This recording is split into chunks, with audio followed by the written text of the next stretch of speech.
नमस्कार विद्यार्थी मित्रांनो, मी तुमचे एड्युकेटर श्वेता चंदनकर तुम्हा सर्वांचे ग्लोबल ऑनलाईन मराठी या युट्यूब चॅनलला स्वागत करते. आज आपण पेपर वनचे एक्सपेक्टेड एमसीक्यूज पाहतो आहोत. 20वा पार्ट आहे. यामध्ये आपण सगळ्या युनिटचे क्वेश्चन्स जे आहेत ते कव्हर करण्याचा प्रयत्न करत आहोत आणि त्याचा अभ्यास करत आहोत. चला तर मग सुरुवात करूया. ग्लोबल ऑनलाईन आपल्यासाठी घेऊन आले आहे महाराष्ट्र सेट पेपर वन 2026 याचा क्रॅश कोर्स, ज्यामध्ये तुम्हाला लाईव्ह क्लास मिळणार आहे, रेकॉर्ड लेक्चर्स मिळतील आहे, 10 युनिटचे notes, unit wise MCQs, 5,000 plus MCQ series, 50 अधिक मॉक टेस्ट, लास्ट 15 वर्षाची पीवायक्यू सोल्युशन आणि 1 वर्षाची व्हॅलिडिटी आहे. याची फीज आहे 3,000 रुपये. आफ्टर डिस्काउंट ती 2,600 रुपये असणार आहे. जर का तुम्हाला एनरोल करायचं असेल तर तुम्ही दिलेल्या नंबरवर संपर्क करू शकता. पेपर वन सोबतच आपल्याकडे पेपर टू चे पण बॅचेस आहेत, ज्यामध्ये Marathi, history, commerce, management, computer science, education, life science, library science, chemical science, English literature, political science, economics आणि लॉ आहे. यामध्ये पेपर वन फ्री आहे. कंप्लीट 10 युनिटचे नोट्स आहे, 20 अधिक टेस्ट आहे, फुल सिलेबस टेस्ट आहे आणि 1 वर्षाची व्हॅलिडिटी आहे. याची फीज आहे 10,000 रुपये. आफ्टर डिस्काउंट ती 4,000 रुपये असणार आहे. जर का तुम्हाला इनरोल करायचं असेल तर तुम्ही दिलेल्या नंबरवर संपर्क करू शकता किंवा ग्लोबल ऑनलाईन ॲप प्लेस्टोरवरून डाउनलोड करू शकता. चला तर मग सुरुवात करूया. जतीनच्या लॅपटॉपवर एलसीडी स्क्रीन आहे, तर एलसीडीचे संक्षिप्त शब्द म्हणजे काय? Jatin's laptop has an LCD screen, the full form of LCD is. तर हा युनिट 8चा प्रश्न आहे आयसीटीचा. तर light crystal display, liquid compact display, light compact display की लिक्विड क्रिस्टल डिस्प्ले. तर एलसीडीचा फुल फॉर्म काय असतो आहे? लिक्विड क्रिस्टल डिस्प्ले असतो आहे. त्यामुळे आपलं उत्तर असणार आहे ऑप्शन डी. याआधी एक मी व्हिडिओ घेतला होता फुल फॉर्मचा, तो तुम्ही बघू शकता, आपल्या चॅनलवर आहे. ठीक आहे, कारण मध्ये ते फुल फॉर्म विचारले जातात, त्यामुळे हे खूप महत्वाचे ठरते. आपलं ऑप्शन आहे ऑप्शन टी. त्याच्या खालीपैकी कोणते प्रायोरिटी सिस्टम सॉफ्टवेअरचे उदाहरण आहे? Which of the following is an example of pro priority system software? Linux, Microsoft Internet Explorer, Microsoft Office, Microsoft Windows. काय असणार आहे? तर प्रो प्रायोरिटी सिस्टम सॉफ्टवेअर जे आहे ना, ते असणार आहे मायक्रोसॉफ्ट विंडोज. ठीक आहे, त्यामुळे आपलं उत्तर काय असणार आहे? ऑप्शन डी असणार आहे. ग्लोबल ऑनलाईन आपल्यासाठी घेऊन आले आहे 50 सराव प्रश्नपत्रिका असलेले एक गाईड. 5,000 प्लस प्रश्नाचा संच याच्यामध्ये आहे. मराठी आणि इंग्लिश दोन्ही भाषेमध्ये हे आहे. तुम्ही ते वरून मागवू शकता. यामध्ये बघा, full length mock test, PYQ mock test, unit wise mock test आणि फुल लेंथ मॉक टेस्ट आहे. हे तुम्ही आजच ऑर्डर करू शकता. तुम्हाला लिंक हवी असेल तर कमेंट करा. यासोबतच महाराष्ट्र सेट वाणिज्य याचं कॉमर्स जे आहे ते 2500 प्लस प्रश्नाचा संच हे पुस्तक आहे, हे सुद्धा तुम्ही मागवू शकता. चला तर मग समोरचा प्रश्न पाहूया. एका टेराबाईट स्मृती समान आहे. 1 टेराबाईटचे काय आहे? 1024 KB, 1024 इंटू 1024 KB, 3 वेळा 1024 KB की बाईट्स? काय असणार आहे सांगा.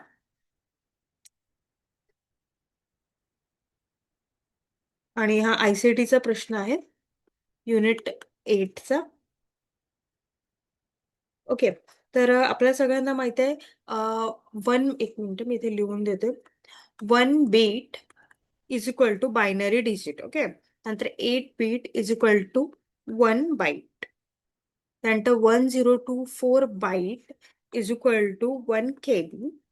1024 KB is equal to 1 MB. 1024 MB is equal to 1 GB. 1024 GB is equal to 1 TB. 1024 TB is equal to 1 PB. 1024 PB is equal to 1 EB. त्यानंतर 1024 EB is equal to 1 ZB, झेटाबाईट असं म्हटलं जातं. 1024 झेटाबाईट is equal to 1 योटाबाईट.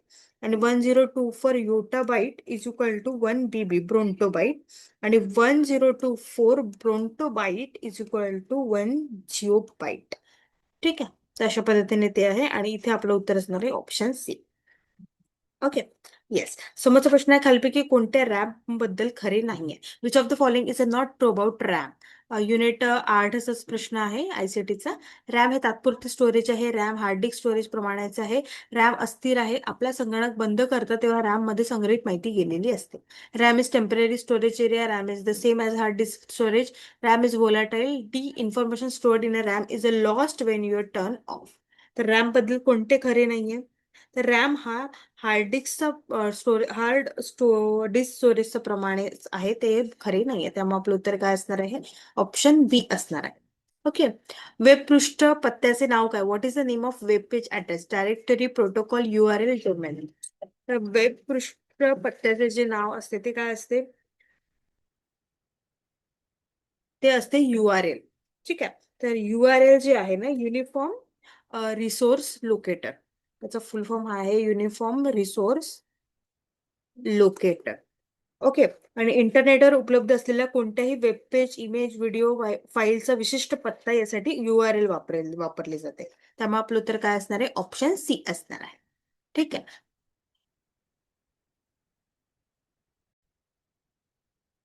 जेव्हा शिकणारा स्वनिर्देशित असतो तेव्हा त्याला काय म्हटलं जातं? What is called when a learner is a self directed. ठीक आहे. तर जेव्हा शिकणारा हा स्वनिर्देश असतो तर शैक्षणिक शिक्षण, ॲड्रॉलॉजिकल शिक्षण, दूरस्थ शिक्षण की वरीलपैकी काही नाही. पेडॉलॉजिकल लर्निंग, अँड्रोलॉजिकल लर्निंग, डिस्टन्स लर्निंग की नन ऑफ द अबव. काय असणार आहे? सेल्फ डायरेक्टेड असतो त्यामुळे ते काय असणार आहे? ते असणार आहे अँड्रोलॉजिकल लर्निंग. ठीक आहे.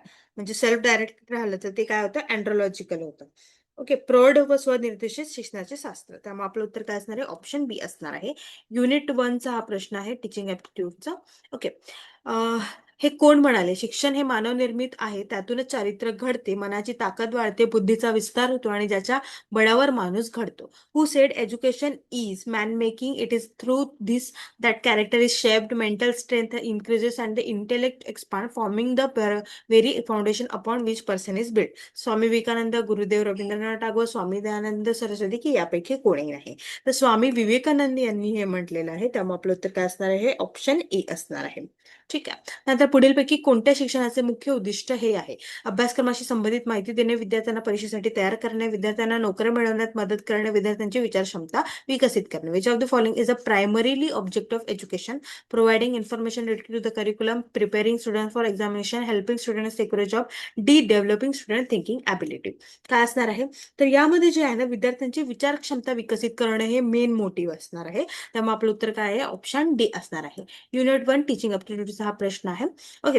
आता यामध्ये आपल्याला चारही जे आहे ते वाटू शकतात आन्सर बरोबर, पण आपल्याला इथे 100% जो बरोबर आहे ते टिक करायचं आहे. ठीक आहे. त्यामुळे ऑप्शन्स अशा वेळेस व्यवस्थित वाचायचे आणि टिक करायचं. आपलं उत्तर आहे ऑप्शन डी. आणि त्या शैक्षणिक तंत्रज्ञान उपयुक्त आहे कारण ही काळाची गरज आहे. प्रसिद्ध संस्थांनी त्याचा अवलंब केला आहे. हे अध्यापन प्रभावी आणि कार्यक्षम आहे. हे विद्यार्थ्यांना अध्यापन आणि शिकण्याच्या क्रियाकडे आकर्षित करते. Educational technology is useful because it is need of the our renowned institution have adopted it. It makes teaching effective and efficient. It attracts students to the teaching learning process. काय असणार आहे? शैक्षणिक तंत्रज्ञान उपयुक्त जे आहे हे अध्ययन काय करतं? प्रभावी आणि कार्यक्षम करतं. It makes teaching effective and efficient. Okay. हे आहे युनिट 1चा प्रश्न आहे टीचिंग ऍप्टिट्यूडचा, कारण हे एज्युकेशनलवर विचारलेलं आहे. ठीक आहे. त्यामुळे आपलं उत्तर असणार आहे ऑप्शन सी. त्यानंतर कोणत्या प्रकारची शिकवण प्रतिमान सामग्री सादर करण्याच्या तांत्रिक किंवा शिकवण्याचा एक योग्य मार्ग दृष्टिकोनावर लक्ष केंद्रित करेल? Which type of teaching model focuses on the technical aspect of presenting content or the approach of proper way of teaching? Model learning, instructional learning, value added model की काय? प्रतिमान शिकणे, निदर्शन नमुना, मूल्यवर्धित प्रतिमान की काय असणार आहे? तर यासाठी प्रॉपर वे टीचिंगसाठी काय असते आहे? इन्स्ट्रक्शनल मॉडेल असते आहे. ओके. त्यामुळे आपलं उत्तर काय असणार आहे? ऑप्शन बी असणार आहे. कारण त्या खालीपैकी कोणती समान समस्येच्या अनेक स्वतंत्र अभ्यासाच्या परिणामावर आधारित सांख्यिकी डेटाचे मूल्यांकन करण्याची पद्धतशीर पद्धत म्हणून परिभाषित केली जाते? Which of the following is a defined as a systematic method of evaluating statistical data based on the results of multiple independent studies on the same problem? Factorial analysis, meta analysis, systematic analysis, none of the above. तर Meta analysis जे आहे ना, हे एक सांख्यिकी तंत्र आहे जे समान नमुने, एकमत आणि संबंध ओळखण्यासाठी एका संशोधन प्रश्नावर आधारित डेटा एकत्र करत असते. त्यामुळे आपलं उत्तर काय असणार आहे? बी असणार आहे. पण मग फॅक्टर अनालिसिस काय आहे? तर ती एक सांख्यिकी पद्धत आहे जी निरीक्षण केलेल्या सहसंबंधित चलांमध्ये परिवर्तनाचे वर्णन करण्यासाठी वापरली जाते. हा युनिट 2 रिसर्च ॲप्टिट्यूडचा प्रश्न असणार आहे. त्यानंतर इथे सिस्टमॅटिक अनालिसिस काय आहे? तर हे साहित्याचे एक व्यापक गुणात्मक अवलोकन कर, सांख्यिक डेटा वापरून जे प्रकाश टाकतो ते काय? सिस्टमॅटिक आहे. ओके. पण इथे आपलं उत्तर काय असणार आहे? Meta analysis. त्यानंतर आहे समोरचा प्रश्न, क्लस्टर सॅम्पलिंग वापरले जाते केव्हा? Cluster sampling is used when the population is scattered and the sample size needed to be large. The population is heterogeneous. A long survey is required. लोकसंख्या विखुरलेली आणि नमुना आकार मोठा ठेवावा लागतो. लोकसंख्या विषम आहे. दीर्घ संरक्षण आवश्यक आहे. ए आणि सी दोन्ही. काय असणार आहे?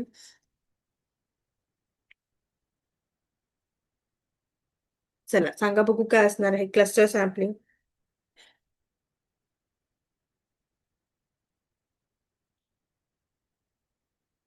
क्लस्टर सॅम्पलिंग जे आहे संशोधक आणि सांख्यिकीमध्ये एक संभाव्यता नमुना पद्धत आहे, प्रॉबॅबिलिटी सॅम्पलिंगचा आहे. हा एक पहिलं आपल्याला माहिती पाहिजे की हे प्रॉबॅबिलिटी सॅम्पलिंग आहे. ठीक आहे. जेव्हा संपूर्ण लोकसंख्या खूप मोठी असते आणि भौगोलिकदृष्ट्या दूरवर पसरलेली असते, ठीक आहे, तेव्हा हे केलं जातं. त्यामुळे आपलं उत्तर काय असणार आहे? ऑप्शन ए असणार आहे. पण जेव्हा लोकसंख्या मोठ्या प्रमाणात विखुरलेली असते आणि मोठे असते तेव्हा वेळ, खर्च आणि प्रवास कमीत कमी ठेवायचा असतो. ठीक आहे, तेव्हा क्लस्टर सॅम्पलिंग वापरली जाते. सिंगल स्टेज क्लस्टर सॅम्पलिंग आहे, मल्टी स्टेज सुद्धा असणार आहे. त्यानंतर अशा पद्धतीने ते आहे, त्यामुळे आपलं उत्तर असणार आहे ऑप्शन ए. आणि त्या संपूर्ण लोकसंख्येवर आधारित सांख्यिकी मापनाला पॅरामीटर असे म्हणतात. तर नमुन्यावर आधारित मोजमाप म्हणून कसं ओळखले जाते? A statistical measure based on the entire population is called parameter, whereas a measure based on a sample is known as sample parameter, inference, statistics, none of the above. काय म्हटलं जातं त्याला? त्याला म्हटलं जातं स्टॅटिस्टिक, सांख्यिक is known as statistic. Okay. संपूर्ण लोकसंख्येवर आधारित जो आपल्याला मानपाला पॅरामीटर असे म्हणतात, तर त्याला स्टॅटिस्टिक, तर नमुन्याला आधारित मोजमाप म्हणून ओळखले जाते, स्टॅटिस्टिक म्हणून ओळखले जाते. त्यामुळे आपलं उत्तर काय असणार आहे? ऑप्शन सी असणार आहे. त्यानंतर डॅश चलांमध्ये हाताळले जाते प्रतिसाद चल, स्वतंत्र चल, अवलंबित चल, बाह्य चल. Variables are manipulated by research in unit 2 चा प्रश्न आहे रिसर्च ॲप्टिट्यूडचा. तर कोणाला मॅनिप्युलेट केलं जातं? आपल्याला सगळ्यांना माहिती आहे इंडिपेंडंट व्हेरिएबलला मॅनिप्युलेट केलं जातं आणि ते डिपेंडंट व्हेरिएबल काय त्याचा परिणाम होतो. याला आपण काय म्हणतो? कॉज अँड इफेक्ट म्हणतो. Cause and effect. हे एक्सपेरिमेंटल रिसर्चचं आहे. याला कोरेलेशन पण म्हटलं जातं. ओके. हे सगळं काय आहे? एकंदरीत इंडिपेंडंट व्हेरिएबलला हे काय केलं जातं? मॅनिप्युलेट केलं जातं. का बरं? कारण आपल्याला त्याचा रिझल्ट हवा आहे. त्या रिझल्ट कुठे येतो? डिपेंडंट व्हेरिएबलवर येतो. ठीक आहे. त्यामुळे आपलं उत्तर असणार आहे ऑप्शन बी. अशा पद्धतीने आपण काही महत्त्वाचे प्रश्न इथे घेतलेले आहे. आय होप ते तुम्हाला समजले असतील आणि 5,000 प्लस प्रश्नांचा संच असलेली पुस्तक तुम्हाला हवी असेल तर ती Amazonवर अवेलेबल आहे. ज्यामध्ये मॉक टेस्ट पण आहे. मराठी, इंग्लिश दोन्ही लँग्वेजमध्ये आहे. सोबत कॉमर्सचे पण पुस्तक आपल्याकडे अवेलेबल आहे. या व्यतिरिक्त तुम्हाला बॅचमध्ये एनरोल करायचं असेल तर तुम्ही दिलेल्या नंबरवर संपर्क करू शकता किंवा ग्लोबल ऑनलाईन ॲप प्ले स्टोअरवरून डाउनलोड करू शकता. खूप खूप धन्यवाद.